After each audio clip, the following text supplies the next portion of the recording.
Hey guys, welcome to another session with Olivera Power Yoga. Today we would be focusing on breathing exercises or pranayama. Pranayama is the practice of breath regulation.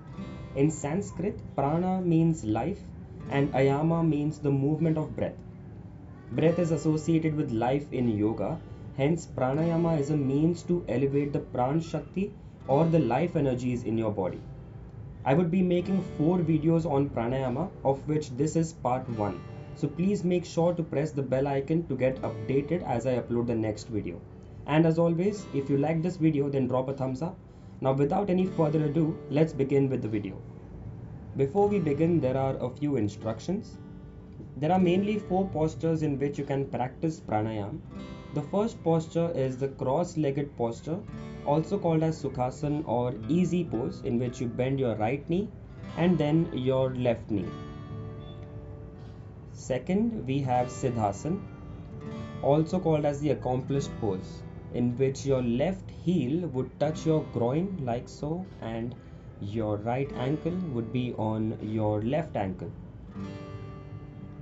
Third, we have Dandasana or staff pose, in which you extend both of your legs like so, and you place your hands on the floor a little behind your waistline.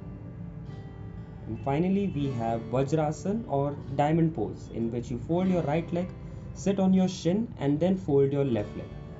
Now your back straight, your backbone straight, your neck straight, and chest upright.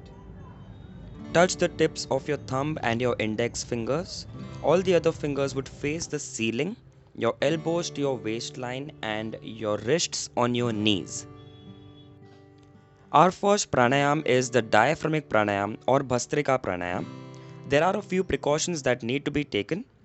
Those who suffer from high blood pressure, cardiac problems, and asthma should not practice this pranayam vigorously.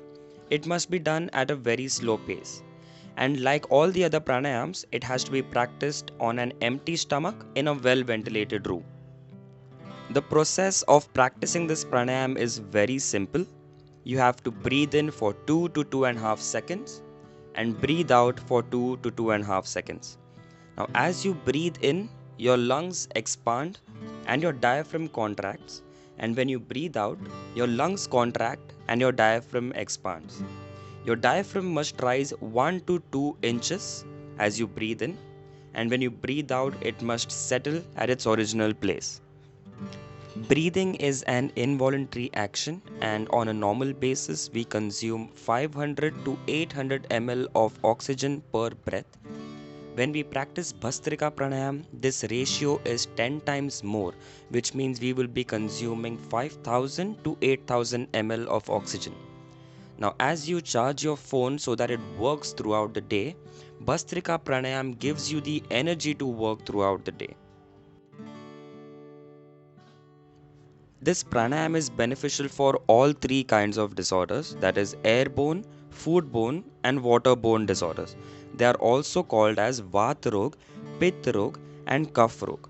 For airborne disorders like arthritis, spondylitis, frozen shoulder, tennis elbow, gout, and paralysis, Bhastrika Pranayam is exceptionally beneficial. It is also beneficial for disorders related to your digestive system or pitth rog, such as dysentery, acidity, indigestion, vomiting, nausea, and constipation.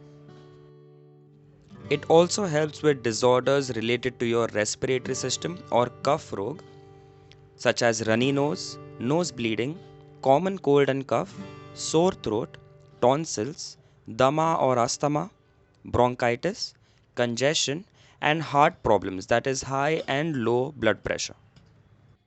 Now we are just going to focus on our breathing for the next 10 seconds and we will move on to the next pranayam. So just breathe in and breathe out, and breathe in and breathe out.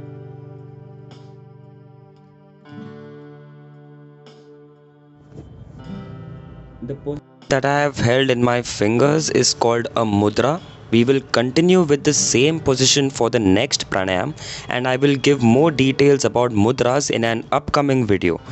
Now the next pranayam we are practicing is called Kapalbhati, also called as breath of fire. and chronologically it is the second pranayam.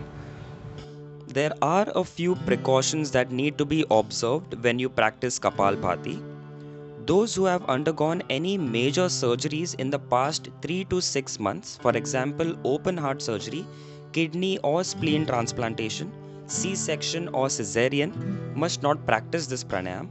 Also, women in pregnancy and in menstruation must not practice it.